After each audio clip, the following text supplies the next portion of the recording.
Assalamualaikum warahmatullahi wabarakatuh. Nama saya Tatak Seniardiansyah dan kali ini saya akan berusaha menjelaskan video pembelajaran tentang pelayanan publik dalam pemerintahan kelurahan.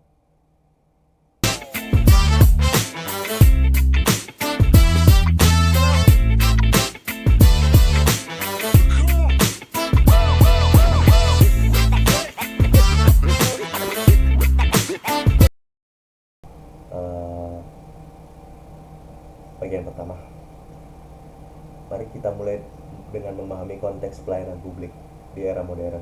Dalam zaman yang serba digital ini, teknologi telah mengubah dengan cara pemerintah memberikan pelayanan kepada masyarakat. Pelayanan publik sendiri dapat didefinisikan sebagai kegiatan yang terjadi dalam interaksi langsung antara penyedia dan penerima layanan, baik melalui interaksi manusia maupun sistem.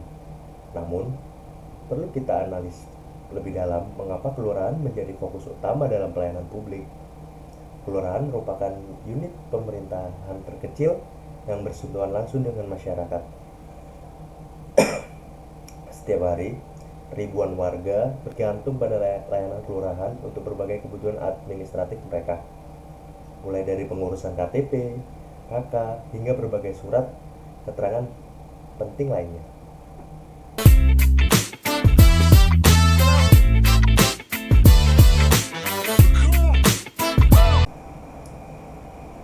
Standar pelayanan publik. Eh, ada beberapa komponen-komponen kritis dalam standar pelayanan publik.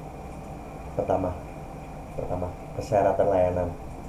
Tidak cukup hanya menetapkan persyaratan, tapi harus ada kajian-kajian mendalam tentang efektivitas dan efisiensinya.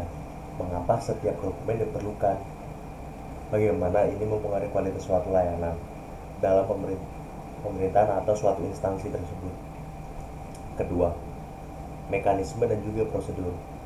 Kita perlu memahami bahwa setiap langkah dalam prosedur harus memiliki nilai tambah. Tidak boleh ada tahapan yang hanya memperumit proses tanpa memberikan manfaat nyata. Dan yang ketiga, waktu pelayanan. Ini bukan sekedar angka di atas kertas, melainkan komitmen yang harus dipenuhi. Bagaimana kita bisa memastikan setiap janji waktu layanan itu dapat terpenuhi secara efisien dan tepat waktu.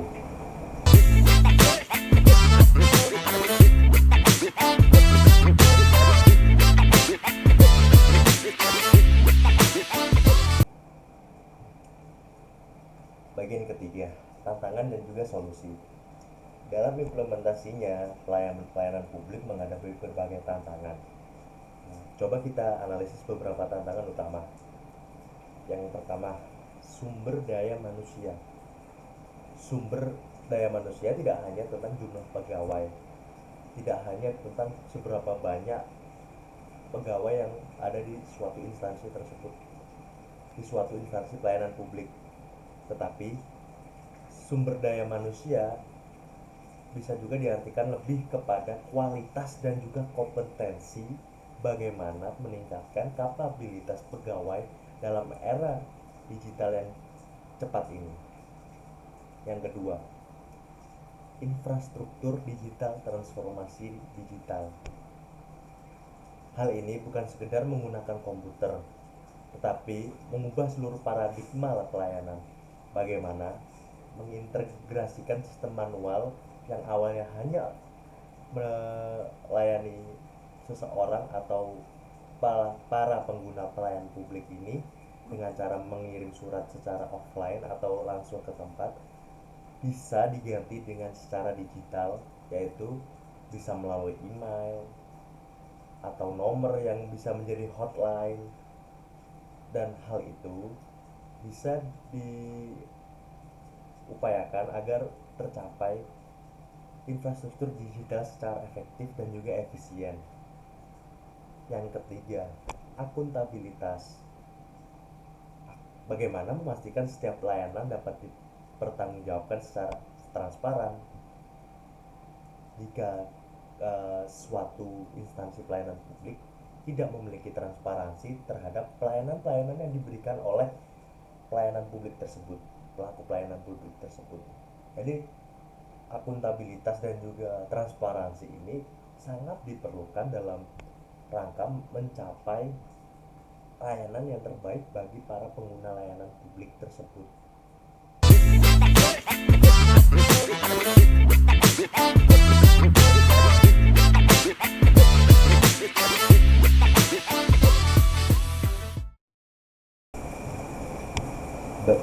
Lalu selanjutnya ada rekomendasi peningkatan kualitas suatu pelayanan publik di suatu instansi.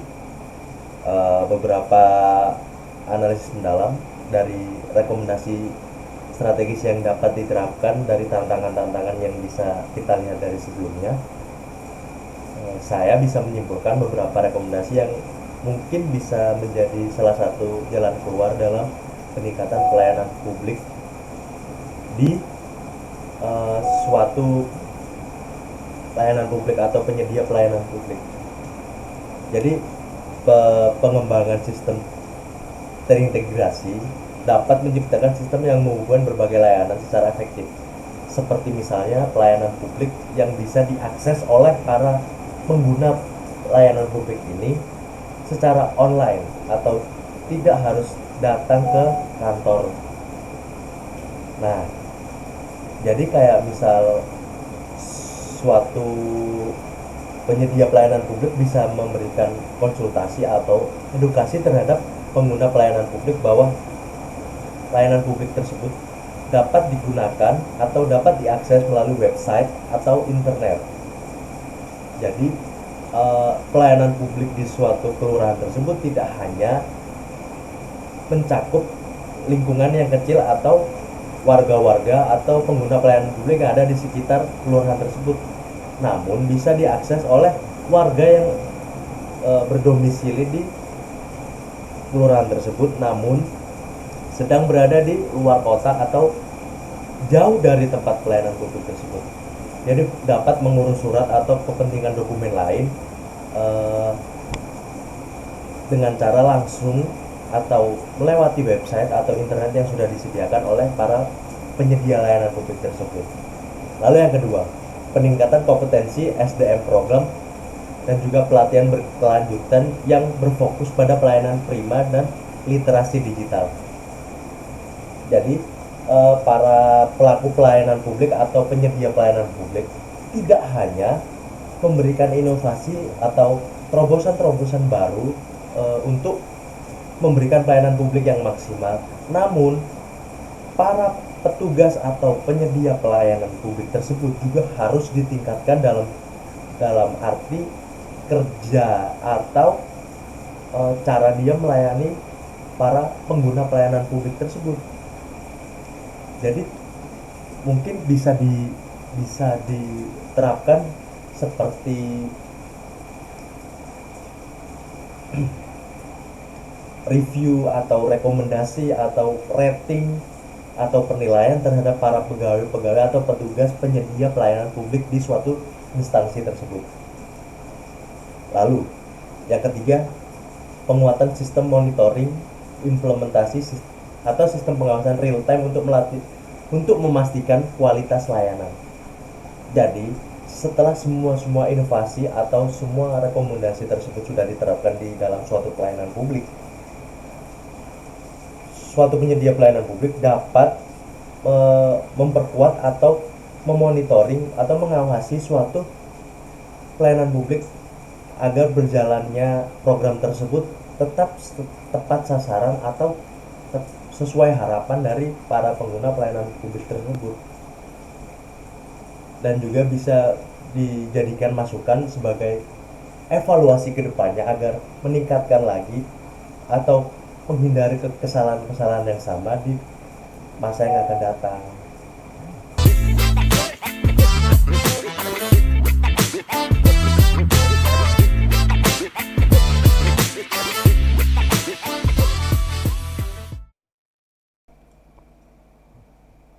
Jadi pelayanan publik di tingkat kelurahan menjadi tolak ukur keberhasilan pemerintah daerah dalam memenuhi kebutuhan masyarakat.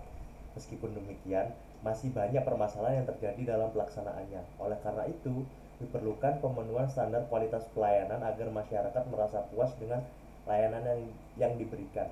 Standar kualitas pelayanan publik di kelurahan mencakup beberapa aspek penting. Pertama, persyaratan pelayanan harus jelas dan mudah dipahami oleh masyarakat. Kedua, mekanisme dan prosedur layanan harus tersusun dengan jelas dan sistematis. Ketiga, harus ada kepastian waktu dalam proses pelayanan. Keempat, bukti fisik sarana pelayanan yang harus memadai untuk memberikan kenyamanan bagi masyarakat. Kelima, produk dan layanan yang tersedia harus diinformasikan dengan baik kepada masyarakat. Dan yang terakhir, perlu ada sistem umpan balik dari pengguna layanan publik sebagai evaluasi kinerja para pelaksana pelayanan publik ini. Nah, keberhasilan upaya peningkatan kualitas pelayanan publik di kelurahan sangat bergantung pada dukungan yang kuat dari pemerintah daerah. Jika berhasil diterapkan dengan baik, hal ini dapat memberikan inspirasi bagi instansi pemerintah lainnya untuk ikut meningkatkan kualitas pelayanan publik. Pada akhirnya, pelayanan publik akan menjadi prima dan mendukung tercapainya tujuan pembangunan nasional untuk mewujudkan kesejahteraan masyarakat.